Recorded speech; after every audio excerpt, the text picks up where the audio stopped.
Hey friend, welcome back to Scansion Basics. In this second video, we're going to work on really feeling the regularity of a verse line, identifying irregularities, and some tools to handle those irregularities when we find them. If you need some more context, check out the first video in this series, and if you'd like some more context on me, then check out my website, katelachine.com. Let's get started.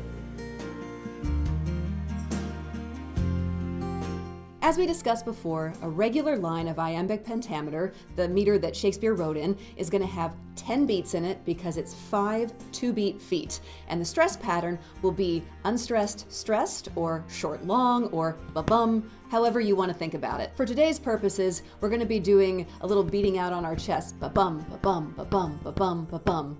That's a regular verse line. Now this may seem really obvious, but when you're scanning, you want to scan just by the verse line, so one verse line at a time. When you're reading through for meaning, you of course want to read through the whole thought or sentence. And speaking of meaning, I figured we'd work with Romeo and Juliet today because there's a lot of adaptations of that story. It's fairly familiar, so we can really just focus on scanning the verse as opposed to what are we talking about. Another important note is to know how you write this in your script, how you indicate your scansion, so it can help you as a visual guide to how you stress things and where your irregularities are. An unstressed beat gets a little swoop, or a brev you might call it, and then a stressed beat is going to have like a backslash over the top of it. So a regular line of iambic pentameter is going to look like this in your script. You might also add little feet markers or divisions to your script. That way you can really see each individual iambic foot by itself. And this can really come in handy when you get into trickier verse and you're starting to use different feet when things like trochees show up. But we'll talk about that in a later video. The very first rule of scansion is to assume that your verse line is regular. And the way I like to highlight that for myself to really feel the regularity and to really highlight the irregularities is to lean into the short, long pattern really exaggeratedly. There's a word for you. And I like to call that reading the script like a metrical robot. You of course have to go back and read it like a human sometimes, but really leaning into that robotic short, long helps to highlight those irregularities and helps to really ingrain the feeling of a regular line as well. So let's give this a shot with one of Romeo's speeches from Act 2, Scene 2. He jests at scars that never felt a wound. Let's try that all together one more time. He jests at scars that never felt a wound.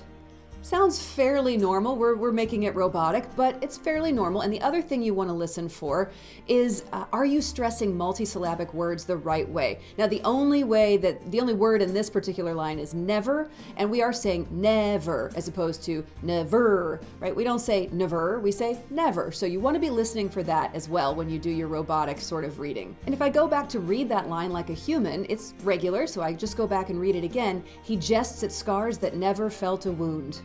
That sounds fine, right? Let's move on to the next line. Perhaps one of the most famous lines in Shakespeare. But soft what light through yonder window breaks. So let's beat that out together. But soft what light through yonder window breaks. Feels regular, doesn't sound particularly strange, and both yonder and window are stressed as we stress them when we just speak normally. And the next line is, it is the east and Juliet is the sun. Did you hear that sort of strange tonal thing that just happened? It is the east and Juliet is the sun. Juliet is the sun. So that sounds kind of strange. That tells us something is weird, something is happening. Very first thing to do when you hear that sound is count how many syllables are in your line. So in this case, we have it is the east and Juliet is the sun.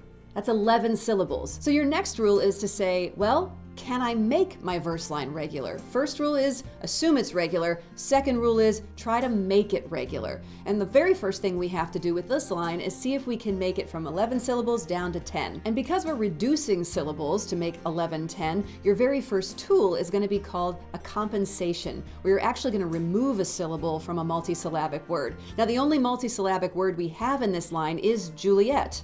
So can we make Juliet shorter and still understand the word? That's the big thing too. We have to be sure that the word is still intelligible. So if we take the word Juliet and we try to make it 2 syllables, it would become Juliet. That's still pretty close to what we expect her name to sound like. And so if we put that back into the line of text, then it becomes this. It is the east and Juliet is the sun.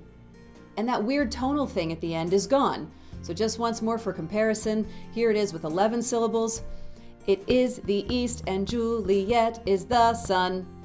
Versus, it is the east and Juliet is the sun. See how that just sounds still robotic, but closer to how a human being would say it? Let's do one more line from this speech. The very next line. Arise, fair sun, and kill the envious moon. Let's try it as a metrical robot. Arise, fair sun, and kill the envious moon. Oh, there's that weird tonal thing again. Arise, fair sun, and kill the envious moon. 11 syllables. Is there a multisyllabic word we can compensate with? Let's have a look. So we have two multisyllabic words, arise and envious.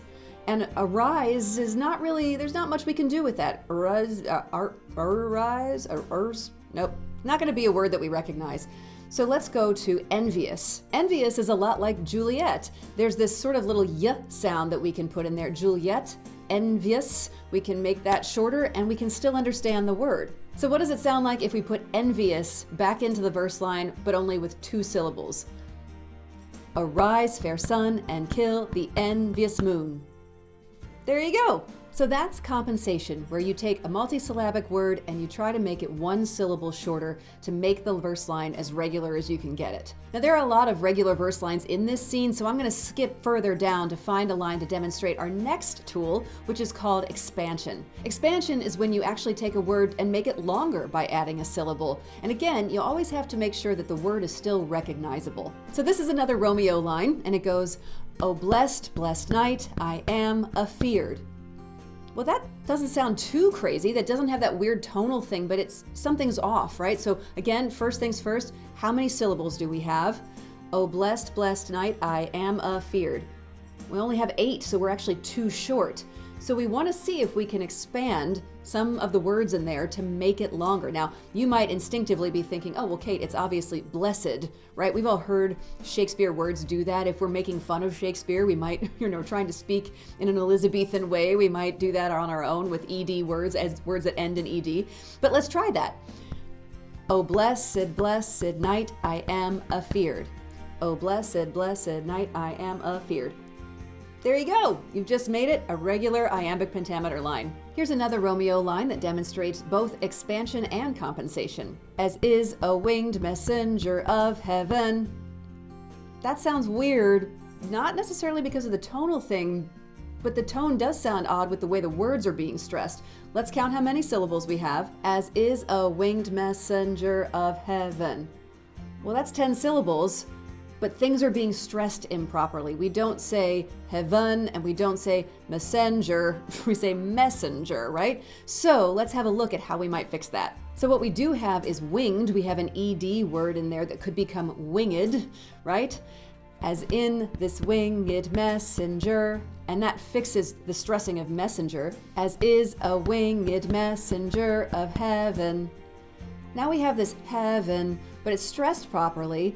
Now how many syllables do we have? Well, we're going to have 11 because we've added the ed, the winged, right? So we went from 10 to 11. Can we still make it 10? We can if we compensate heaven, and we kind of cheat it, but we can still tell what the word is. So it becomes, as is a winged messenger of heaven. And that way, you've actually got a regular verse line. Now, there are cases where you might actually have 11 beats in a line that ends on a weak beat or an unstressed beat, and that's okay. Sometimes we want to leave it that way. That's something that we call a feminine ending, which we'll talk about in a different video. But this particular scene has an awful lot of regular verse lines. And so my suggestion, my tendency as an actor and a text coach is to say, go with what the whole scene is telling you. And we'll look more at structural patterns again in another video. But because there are so many regular lines, let's see if we can make it as regular as possible. So that's compensation and expansion, and your final tool for this video is called elision. Elision often happens, not always, but most often and most easily when you have one word ending in a vowel sound and the next word starts in a vowel sound. So you almost kind of blend those two vowels together. Sometimes Shakespeare will actually indicate this for you with an apostrophe, and in this case, in this Romeo and Juliet scene, he does that in this particular example. But before we look at the actual script on the page, let's just read out those words and count the syllables and do all the things we know to do so far. So the line is, Oh, swear not by the moon, the inconstant moon. Oh, swear not by the moon, the inconstant moon. So we can hear that weird tonal thing. Let's count the syllables. Oh, swear not by the moon, the inconstant moon. We have 11. We want to see if we can get rid of a syllable. We know, I'm just going to say for the sake of time, compensating is not going to help us here. Elision is. And Shakespeare also gives us the apostrophe. So he's eliding the and in, then constant. So it becomes, oh, swear not by the moon, then constant moon. And even though we're cheating a little bit, we can still tell what's being said, and it all works out pretty well actually, and makes it a regular verse line. And now let's just read that kind of like a human as opposed to a metrical robot. Oh, swear not by the moon, the inconstant moon. Right, it works. So there you have it. These are your rules for basic scansion. Assume the verse line is regular. If it's not regular, count the syllables, figure out what's going on, and see if you can make it regular by using expansion, compensation, or elision. And as the title of this series suggests, this is just basic scansion. The verse can get much trickier, and sometimes you get different types of feet with different stress patterns, or something called the feminine ending, like I mentioned earlier. And so stay tuned for another video to help you figure out how to handle all that crazy stuff. Thanks for watching.